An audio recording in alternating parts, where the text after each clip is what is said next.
السلام بچوں، کل کا ٹاپک جو ہے وہ کنٹینیو کریں گے a new and divide nation, جو اسی کو کنٹینیو کریں گے آگے والے 2 پیراگراف۔ اب جب کہ یہ انڈیا ڈیوائڈ ہوا تو اس کے سامنے بہت چیلنج تھے، جیسے یونٹی جو ہے یہ بہت امپورٹنٹ اور مین جو تھا وہ چیلنج تھا کہ ہائی کاسٹ، لو کاسٹ، اچھا امیر غریب، بلیک وائٹ، ان سب میں یونٹی ہونا بہت ضروری ہے، الگ الگ ریجنس کے لوگوں میں یونٹی ہونا بہت ضروری ہے۔ مگر اس کے ساتھ ساتھ ایک اور پرابلم تھی جو تھی ڈیولپمنٹ جو ہے یہ ایک امپورٹنٹ ایک ایشو تھا، کیونکہ نئی جو کنٹری ہے اس نے انڈیپینڈنس لی تھی تو ڈیولپمنٹ اتنی زیادہ نہیں تھی، کیونکہ باہر کے لوگ جہاں رول کر رہے تھے تو اس سے انڈیا کی جو ترقی کی طرف جو اتنا دھیان نہیں دیا تھا۔ اب انڈیپینڈنس کے بعد آپ کو پتہ ہے بہت سارے لوگ جو ہے جب انڈیپینڈنس ہوا،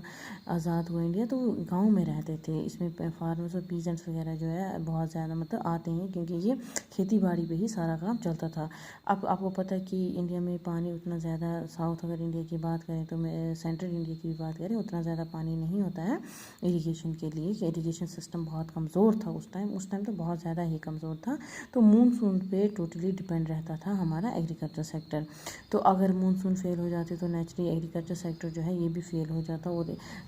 جس کا رزلٹ ہوتا تھا کہ رورل اکنامی جو ہے پوری طریقے سے ختم ہو جاتی تھی۔ اس سے جو باقی جابس ہیں، جیسے آرٹیسنس تھے، باربر وغیرہ، کارپینٹر جو ہے وہ بھی اپنے کام کے لیے ان کو کوئی پے نہیں کرتا، کیونکہ جب ایگریکلچر پہ ہی مین جو بیک بون تھی اکنامی کی، رورل اکنامی کی، وہ ایگریکلچر کی، ایگریکلچر فیل تو مطلب سب کچھ فیل۔ اس کے علاوہ شہروں میں بہت بڑی پرابلم تھی فیکٹری ورکرز کی، جو سلم ایریاز میں رہتے تھے، وہ بہت زیادہ کراؤڈڈ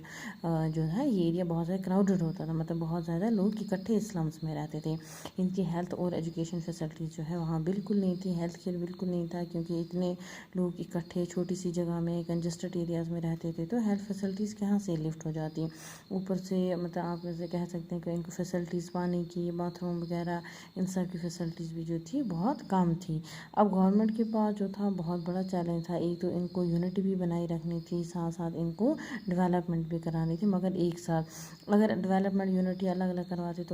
تو اس کا رزلٹ جو ہے بہت خطرناک آ جاتے، جیسے کہ جو امیر ہیں وہ امیر ہوتے جاتے، جو غریب ہیں وہ غریب ہوتے جاتے، تو اسے رچ اور پور کا ایک اور جو ہے سوشل کہیں گے ڈفرینسیشن جو ہے وہ